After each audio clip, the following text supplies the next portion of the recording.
Yəqin ki, bir çoxlarınız Heydər mərkəzinin yanında yerləşən Zümrüd Rezidensi tanıyırsınız. Bu gözəl kompleksdə 3 otaqlı mənzil çıxıb satışa. Gəlin ilkin olaraq hər zaman olduğu kimi qonaq otağından başlayaq. Mənzil ümumiyyətlə yaşayışa tam hazır vəziyyətdədir.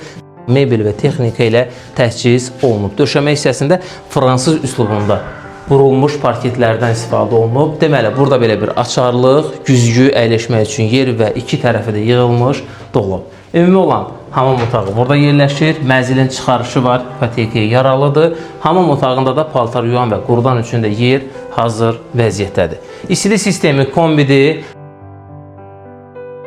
Mənzildə xoşuma gələn nüanslardan da biri mətbəx mebelinin rəngidir. Çox gözəl görsənir, eyvana çıxış mövcuddur. Əyləşmək üçün oturacaqlar, divan və masa da yerləşdirilib. 2 yataq otağı var. Bura birinci yataq otağıdır. 2 nəfərlik çarpayı və divar içi yığılmış dolab. Elektrik cihazları da Panasonicdir və mənzilin ikinci yataq otağı, dolab, çarpayı. Bütün pəncərələri də yerdən, yəni panoramikdir. Dostlar, bütün bilgilər də mətn bölməsində qeyd olunub. Sağ olun, salamat qalın.